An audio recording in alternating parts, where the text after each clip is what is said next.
আসসালামু আলাইকুম, আশা করি সবাই ভালো আছেন।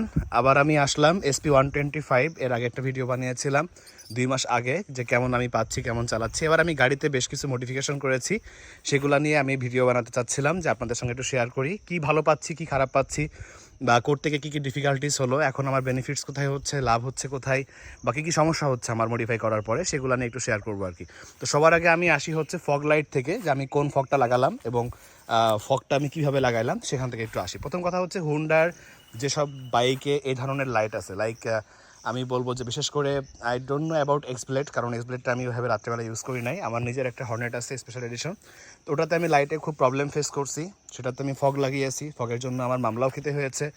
হ্যাঁ, মামলা খেতে হয়েছে। আপনারা অনেকে বলেন ফগের জন্য মামলা নাই, বাট ধরা পড়লে কিন্তু খবর আছে আসলে, যে সিরিয়াসভাবে ধরা পড়া হয়। যাই হোক, তো এইবার আমি চাচ্ছিলাম যে এমন একটা ফগ, আমি আমার হর্নেটের যে ফগটা আমি লাগিয়েছিলাম সেটা ছিল A7 সাইজে, একটু বড়, কিন্তু আমি চাচ্ছিলাম ছোট, একটু চোখের আড়ালে কম পড়বে, আবার আলোও ভালো পাওয়া যাবে, আবার লুকটাও নষ্ট হবে না, এরকম কিছু চাচ্ছিলাম। তখন আমার ধারণা আসলো যে আমি ছোট লাইট নিব আর কি, ছোট ফগ নিব আর কি। তো সেক্ষেত্রে আমি এই ছোট ফগটা এরকম একটা ছোট ফগ আমি বাজারে গিয়ে খুঁজছিলাম।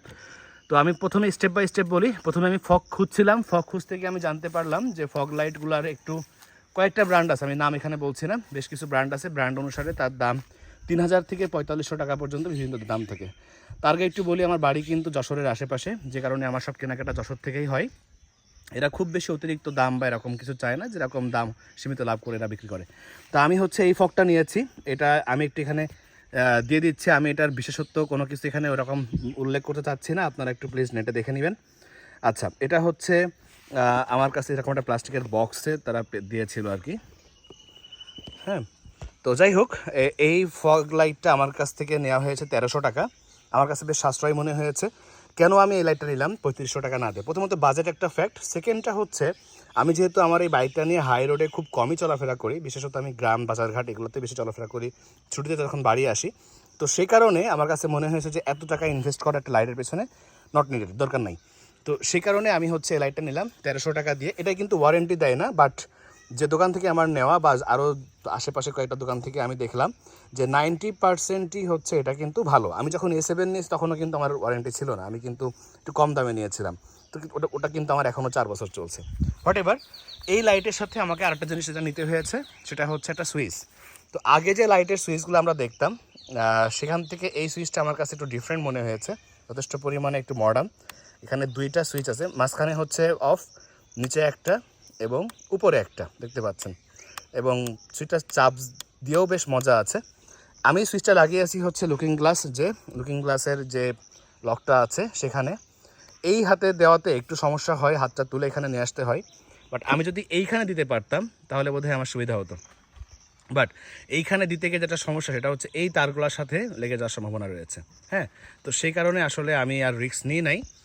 তবে এইখানেও বোধহয় দেওয়া যেতে পারতো এই পাশে। সেক্ষেত্রে আপনার দেখতে হবে যে সুইচ লাগানোর যে ক্লাম্পটা, এই ক্লাম্পটা ডান সাইড বা বাম সাইড পাওয়া যায় কিনা, এটা একটু দেখে নিতে পারেন।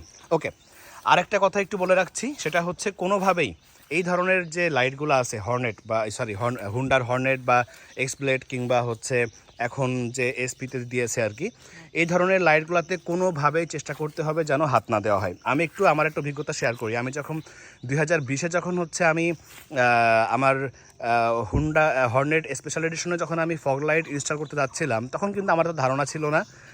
সেক্ষেত্রে ওরা যেটা করলো সেটা হচ্ছে আমার এই লাইটের সাথে ফগের একটা রিলে সেট করে দিল, তাতে আমি যখন পাসিং সুইচ ক্লিক করতাম তখন কিন্তু আমার এই লাইটের পাসটাও পেতাম, খুব ভালো লাগতো। হ্যাঁ, একসাথে আপনার ধরেন হাই বিম পেয়ে আমার দুটা ফগ জ্বলছে, আবার হচ্ছে এইটাও জ্বলছে। হ্যাঁ, তো এই সব কিছু মিলাই আমি একটু বলে রাখি, খুব গরম পড়ছে, গরমের মধ্যে আমি একটু আমার ছায়া খুঁজছিলাম, বাড়ির ঠিক পেছন সাইডে একটা ছায়া, আমার সঙ্গে কয়েকটা ছাগলও আছে, please don't mind, what ever.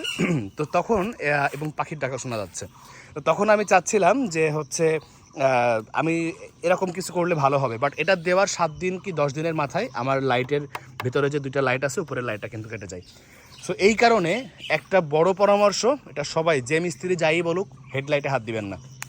হেডলাইটে switch লাগানো দিবেন না। হ্যাঁ, এগুলা কোনোভাবে মানে হুন্ডার এইসব বাইকগুলা কিভাবে তৈরি করছে, কীভাবে টেস্ট রাইড করছে আই ডোন্ট নো। কারণ এই লাইট নিয়ে রাত্রেবেলায় চলা খুবই মুশকিল। তারা কেন যে এই লাইটটা দিচ্ছে তাও কিন্তু আমি শিওর না।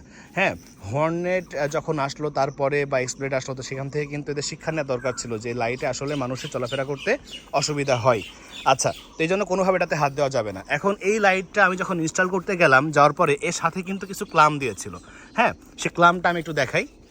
এর সাথে কিন্তু ক্লাম দিয়েছিল, কিন্তু এই ক্লামটা হচ্ছে আমার গাড়ির জন্য, আমাদের যে গাড়ি আর কি, এই গাড়ির জন্য কিন্তু ফিট না এই ক্লামটা। হ্যাঁ, এই ক্লামটা ওখানে আসলে লাগানোর জন্য ফিট না, যে কারণে আমাকে একটা এক্সট্রা যেটা করতে হলো সেটা হচ্ছে একটা এক্সট্রা ক্লাম আমাকে বানিয়ে নিতে হলো। এখন এই এক্সট্রা ক্লাম বানাতে গিয়ে আমার যে ডিফিকাল্টিসটা আসলো সেটা হচ্ছে, আপনাদেরকে একটু বলে রাখি, খুব বেশি মোটা করা যাবে না কিন্তু ক্লাম, আবার খুব বেশি লম্বা করা যাবে না। তাহলে কী হবে দেখেন, এই যে, হ্যাঁ, এখানে কিন্তু বাড়ি লাগতে পারে, এই যে, একটু একটু কই, হ্যাঁ, এখানে কিন্তু যেন এগুলো একটু খেয়াল রাখতে হবে। বিশেষত এই কাজগুলা ওয়েল্ডিং মিস্ত্রির কাছে যে করবেন, কিন্তু যারা বাইকের কাজ করে স্পেশালি তাদের কাছেই যাবেন, অন্য কারোর কাছে না যাওয়ার ট্রাই করবেন, তাহলে কিন্তু ওরাই ভুলটা করতে পারে। যারা বাইকের কাজ করে তাদের মোটামুটি একটা আইডিয়া থাকে যে এটা আসলে কীভাবে তৈরি করতে হবে। এই ক্লামটা বেশ মজবুত। ক্লামটা এখানে যে রড আছে, এই নাটটা সেটার সঙ্গে লাগানো যাবে। ক্লামটা করতে আমার খরচ পড়েছে 250 টাকা। 300 টাকা তারা চাচ্ছিল, কম বেশি হতে পারে, কী ম্যাটেরিয়াল দিচ্ছে তার উপর কম বেশি হতে পারে। ক্লামটা করে একটু রং করে নিতে পারলে আরও বেশি সুন্দর হবে। আচ্ছা, তারপরে লাইটটা লাগানো। লাইটের 2টা পার্ট আছে। নিচে হচ্ছে আমি হলুদ লাইটটা দিয়েছি, কারণ হলুদ লাইটটা একটু দূরে কম যায়, এবং উপরে দিয়েছি সাদাটা। লাইটটা কেমন পাচ্ছি সেই আলোটার রিভিউ আমি ভিডিওর শেষে দিয়ে দিব, আমি রাত্রে একটা ভিডিও করে দিয়ে দিব আর কি। So that's it. এখন আসি তাহলে টোটাল কত খরচ হলো। আমার লাইটে খরচ গেল হচ্ছে 1300 টাকা। আচ্ছা, তারপরে হচ্ছে আমার এই সুইচটাই গেল হচ্ছে 200 টাকা, এটাই গেছে 200 টাকা, তাহলে 1500 টাকা। এরপরে আমার ক্লামে গেছে 250 টাকা। হ্যাঁ, আর হচ্ছে লাগাতে গেছে হচ্ছে আমার 200 টাকা। লাগানোর জন্য আসলে 200 টাকা নেওয়া ঠিক না মিস্ত্রিদের, এটা 100 টাকা হতে হয়। বাট উনি যখন চেয়েছে, হাতে কাজ ছিল, আমি আর মানে ওনাকে জোরদার করি নাই, দিয়ে দিয়েছি আর কি। That's it. তাহলে মোটামুটি 2000 টাকার মধ্যে আমরা ফগ লাইট লাগিয়ে ফেলতে পারছি। এখন যাদের বাজেট বেশি বা যারা আসলে হাই রোডে বা লং রোডে বেশি চলেন, তাদের জন্য আপনারা ইচ্ছা করলে একটু ব্র্যান্ড নেওয়াটাই ভালো হবে। অবশ্যই ব্র্যান্ডের আলোটা হয়তো বা একটু ভালো হবে, এটা যেরকম পাচ্ছি সেটা আমি রাত্রেবেলায় যে ভিডিওটা আমি করছি সেখানে আমি এটার নিচে আমি অ্যাড করে দিচ্ছি। So that's it. দেখা হবে, এবং আমার আরও কী মডিফাই করলাম সেই ব্যাপারগুলো জানার জন্য প্লিজ আমার চ্যানেল থেকে ঘুরে আসতে পারেন। Thank you. ওকে, সো আমরা লাইটটা একটু চেক করব। এখন যে লাইটটা আপনারা দেখতে পাচ্ছেন এটা হচ্ছে আমার হুন্ডা SP125-এর সাথে অরিজিনাল যে হেডলাইটটা থাকে, পার্কিং লাইট যেটা বলি না কেন, সেই লাইটটাই আর কি এখন আছে। যদি হচ্ছে আমি একটু হাই বিমটা যদি আমি দিই তাহলে কিন্তু এটা, হ্যাঁ, হাই বিম হচ্ছে এটা। আমরা একটু যদি মুভ করি তাহলে দেখতে পাচ্ছেন যে এই যে এটা হচ্ছে হাই বিম। তো আমার কাছে মনে হচ্ছে আমার এই ভিডিওতে একটু লাইটটা বেশি দেখাচ্ছে, কিন্তু বাস্তবত চলতে গেলে কিন্তু আসলে এই লাইটটা এনাফ না। হোয়াট এভার, আমি একটু এবার আমার যে ফগ লাইটটা আমি লাগিয়েছি, আমি বলছিলাম যে ফগ লাইটে 2টা লাইট রয়েছে। নিচের পার্টটা হচ্ছে ইয়েলো কালারের এবং উপরে যেটা সেটা হচ্ছে হোয়াইট কালার। আমি ইয়েলো কালারটা একটু দিলাম। ওকে, তোরা দেখতে পাচ্ছেন ইয়েলো কালারটা কিন্তু আমি একটু নিচের দিকেই রেখেছি, কারণ ইয়েলো কালারটা আসলে দূরে খুব বেশি বোধহয় যায় না, আমার কাছে যা মনে হলো আর কি, এবং কাছের দেখার জন্য ভালো। আরেকটা বিষয় আছে এই লাইটটাতে, সেটা হচ্ছে অপোজিট থেকে যখন কেউ আসে তার জন্য ইয়েলো কালারের লাইটটা খুব বেশি চোখে পড়ে না। হ্যাঁ, আলো কিন্তু আমি দেখেন ভালোই কিন্তু রাস্তা দেখতে পাচ্ছি, ঠিক আছে, একটু মুভ করি তো ভালোই দেখতে পাচ্ছি, কিন্তু দেখা যাচ্ছে অপোজিট যিনি আসছেন তার জন্য সহজ হয়। এবার আমি অফ করলাম। এবার আমি আপার যে হাই বিমটা আছে সাদা, সেটা আমি দিলাম। Huge light, enough light for me actually. So আপনারা দেখতে পারেন, দিস ইজ ইট। আমার কাছে মনে হয়েছে যে এনাফ, মোর দ্যান এনাফ। মানে 1300 টাকা বাজেটের যে ফগ লাইটটা আমার কাছে মনে হয়েছে এটা বেশ মোটামুটি ভালোই হবে আর কি। সো এটাই আর কি। আপনাদের কাছে অন্যান্যদের কাছে অন্যান্য ফগ লাইটও থাকতে পারে, কে কোন ফগ লাইট চালাচ্ছেন সে বিষয়ে আপনারা কমেন্ট করতে পারেন। আর একটা ব্যাপার হচ্ছে, আমি কিন্তু আমার বাইকে খুব বড় ধরনের একটা মডিফাই করেছি, সামনে এবং পেছনের ব্যাক ক্যারিয়ার মিলিয়ে খুব ভালো একটা মডিফাই। ডিটেলস এর bad side, good side, looking কেমন, সব কিছু মিলাই ডিটেলস আমি আলোচনা করেছি আমার ইউটিউবের অন্যান্য ভিডিওগুলো একটু দেখতে পারেন আমার চ্যানেলের। থ্যাংক ইউ, ভালো থাকবেন, ধন্যবাদ।